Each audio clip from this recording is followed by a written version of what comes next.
The harmonious traverse drifted through the void like a piece of living art. Its hull curved in smooth, flowing lines that seemed to bend light itself, panels of adaptive metal that shifted from deep violet to soft silver depending on the angle of distant stars.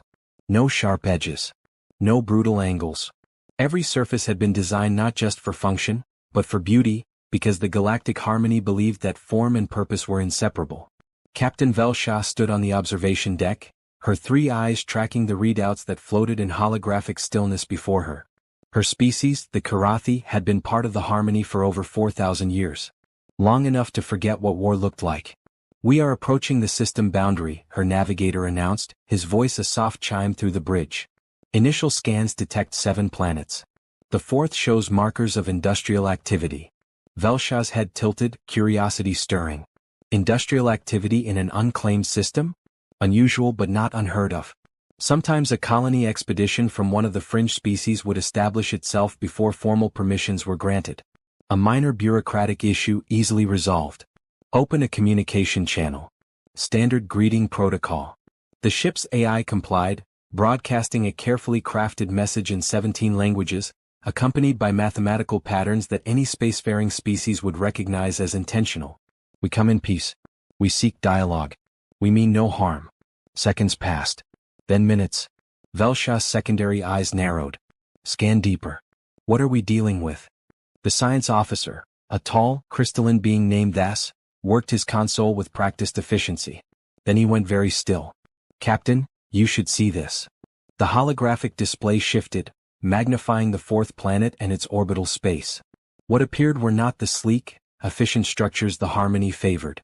Instead, Velsha saw blocks. Massive, angular constructs of dark metal, bristling with protrusions. Ships, if they could be called that, hung in formation around the planet like predators circling prey. "They're crude," Das whispered. "Chemical propulsion systems. Primitive energy shielding. Their hulls are thick, multiple redundant layers of armor plating." He paused. "Captain, those designs, they're not efficient. They're not elegant. They're built for combat," Velsha finished quietly. A chill ran through her spine as the realization settled.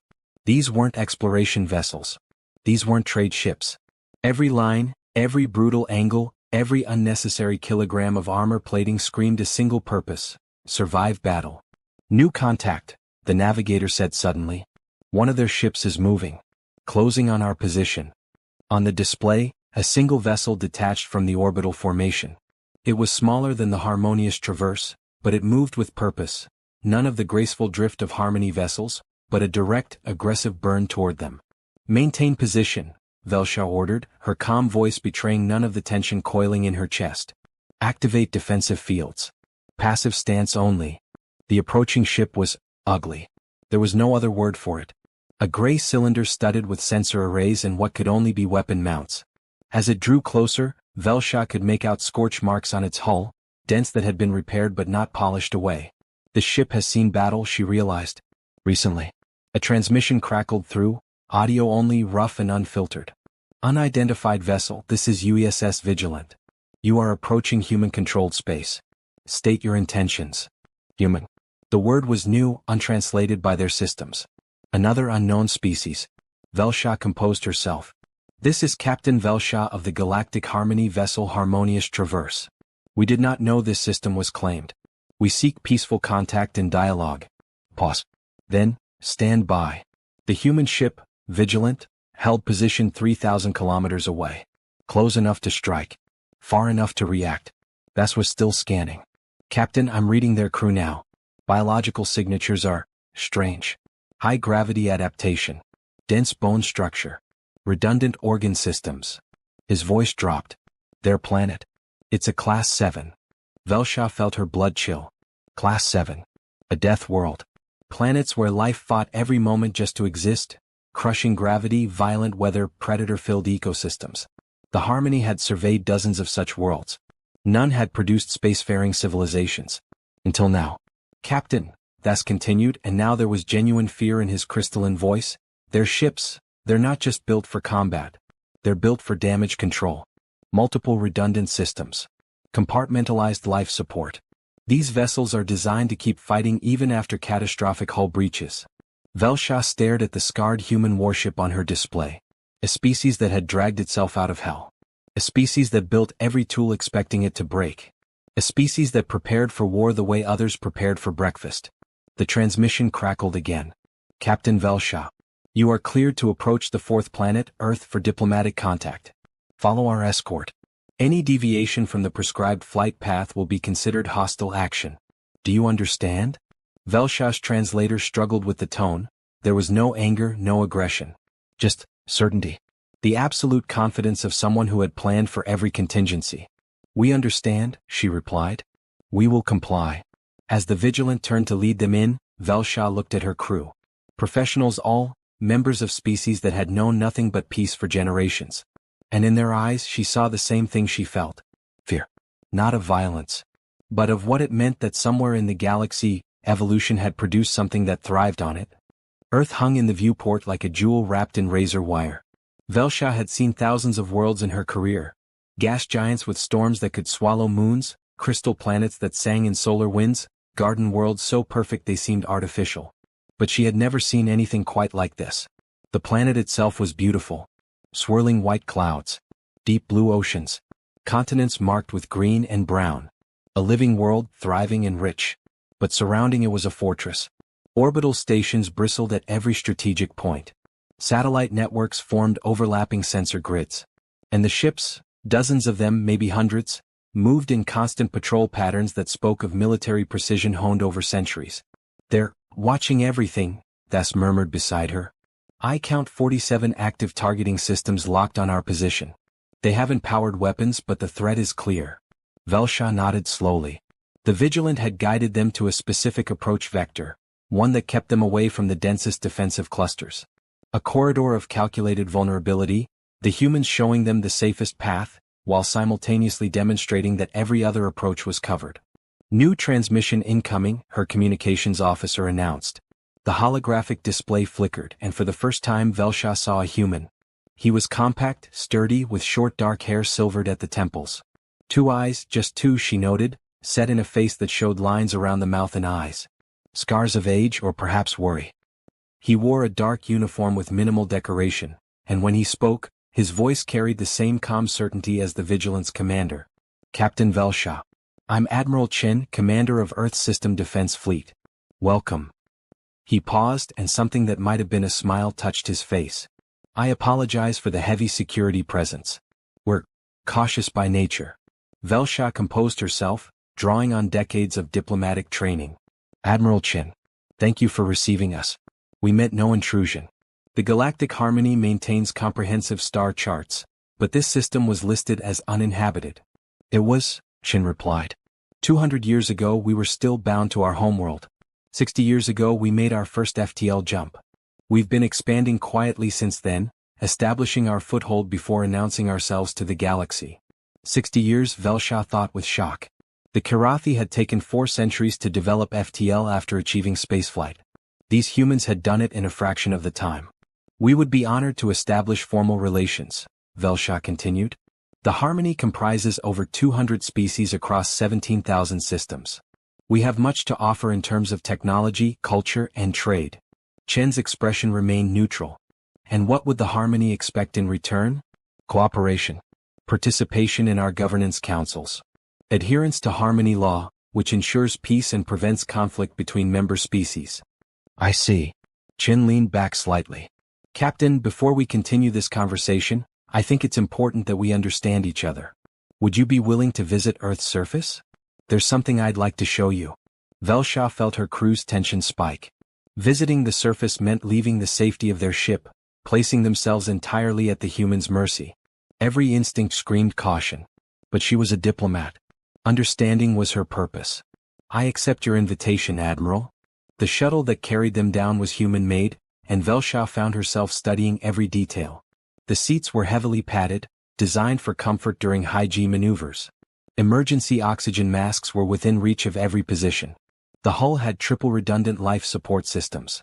Even the pilot, a young human woman with sharp eyes and steady hands, wore a pressure suit despite the cabin being perfectly habitable. They prepare for failure, Velsha realized.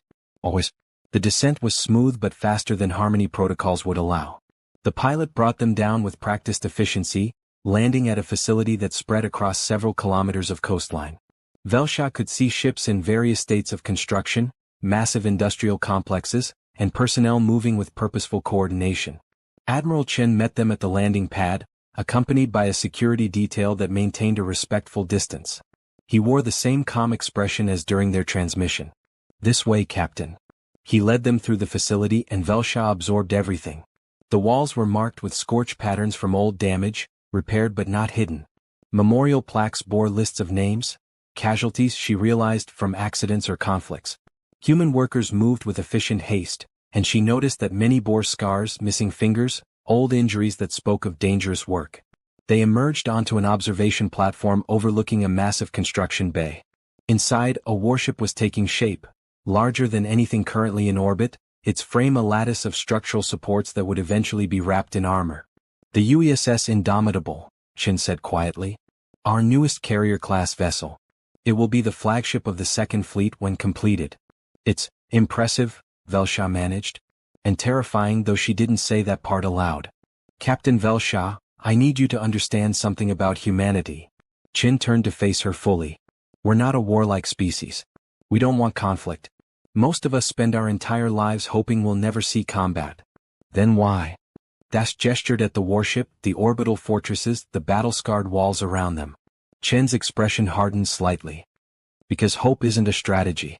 Because peace isn't the absence of war, it's the ability to protect what you love when war comes anyway." He paused. "Captain, what do you know about Earth's history?" "Very little.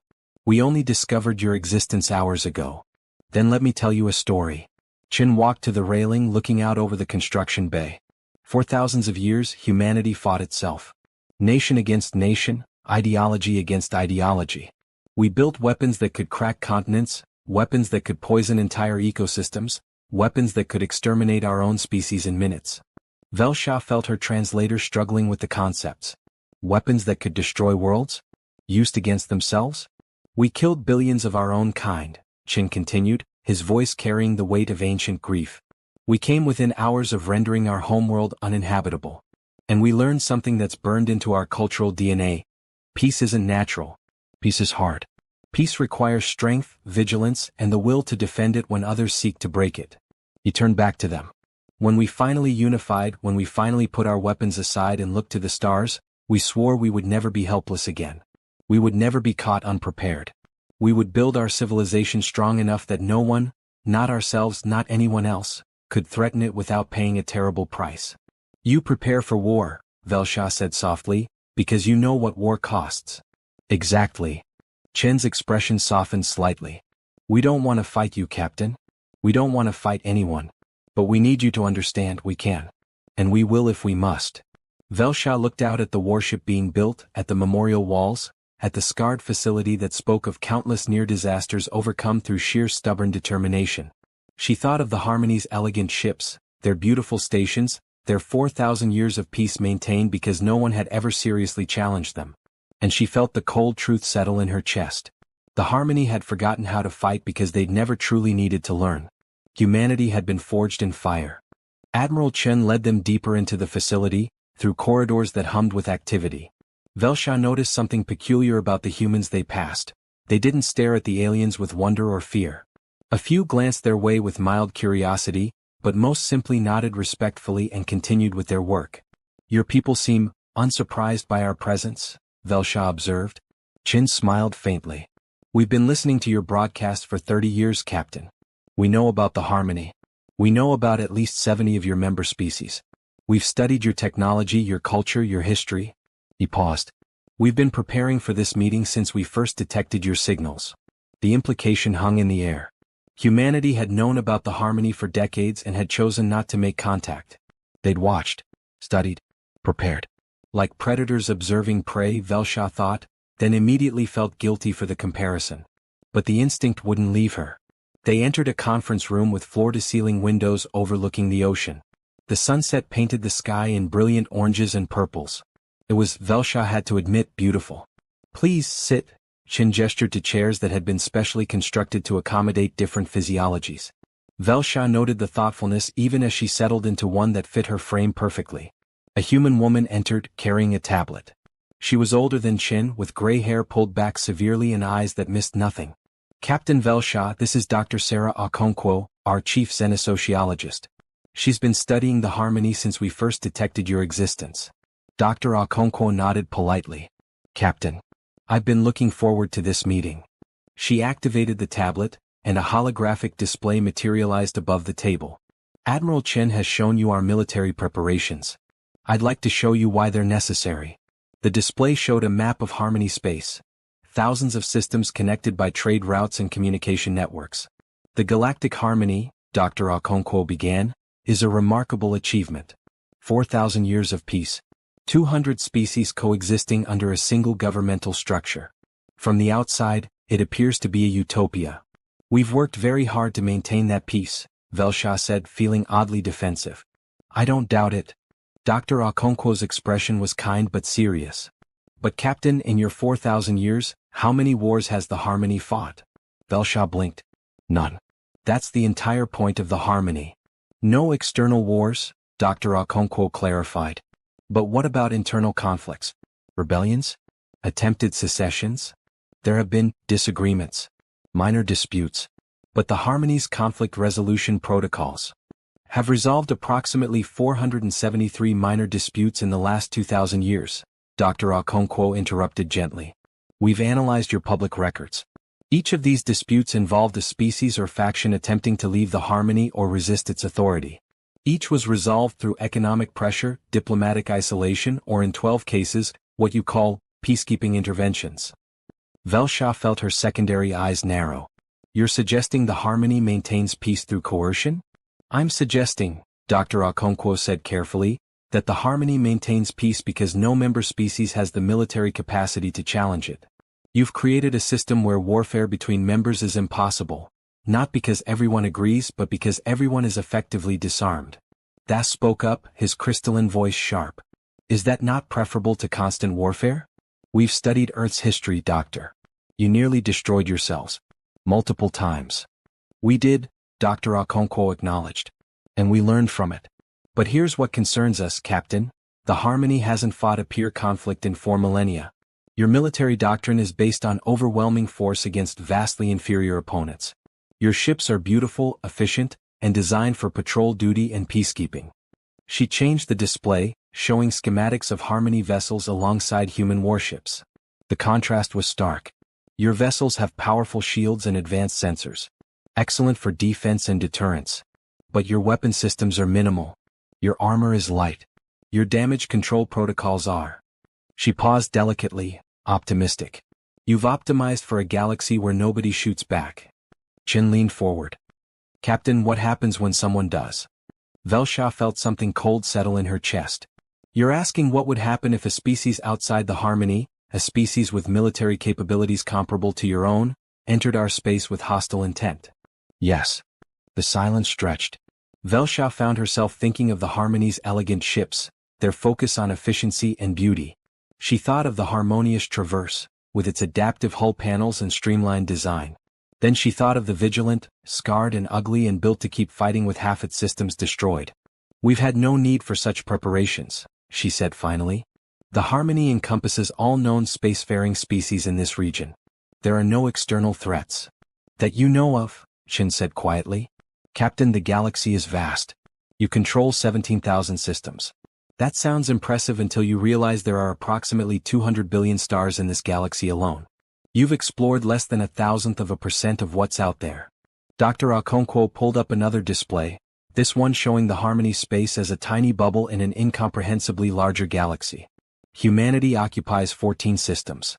We're a footnote in galactic terms. And yet you didn't know we existed until today. What else is out there that you haven't found? What other species have been watching you the way we have, but with less friendly intentions? This is speculation, Velsha protested, but her voice lacked conviction. It's risk assessment, Chin corrected. Captain, we want to join the Harmony. We want peace, trade, cultural exchange, all of it. But we won't disarm to do it. We won't give up the capacity to defend ourselves just because the galaxy currently seems peaceful. The Harmony's laws require all member species to limit military forces to peacekeeping levels, Velsha said. You would need to comply. Then we can't join. The words hung in the air like a death sentence. Velsha felt the weight of the moment. This was exactly the kind of impasse that the Harmony's negotiation protocols were designed to resolve. Economic incentives. Technology sharing. The promise of security under Harmony protection. But as she looked at Admiral Chen's calm, certain face, she realized none of those things would work. You couldn't offer security to a species that had built its entire civilization around providing its own. Admiral, she said carefully, what you're describing, an armed, independent human military operating outside Harmony oversight, it sets a dangerous precedent. Other species might follow your example. The balance of power that has maintained peace for 4,000 years could collapse. Or, Dr. Okonkwo said softly, the Harmony could adapt, could recognize that there are different paths to peace. That strength and preparedness aren't the same as aggression. Chin stood, walking to the window. The sun had nearly set, painting the ocean in deep purples and reds. In our history there was an old saying, if you want peace, prepare for war. It sounds paradoxical, I know. But we learned it through blood and fire. You turned back to face them. The Harmony has had peace because you're the strongest power in your region. But that peace is built on a foundation you can't see anymore. You've forgotten that peace isn't a natural state, it's an active choice made every day backed by the capability to enforce it. And when everyone forgets how to fight, Velsha said slowly, understanding dawning, peace becomes fragile. Exactly. Chin returned to the table. Captain, we're not asking to conquer anyone. We're not asking to disrupt the Harmony. We're simply asking to exist as we are, armed, vigilant, and free. We'll trade with you, share knowledge, cooperate on exploration.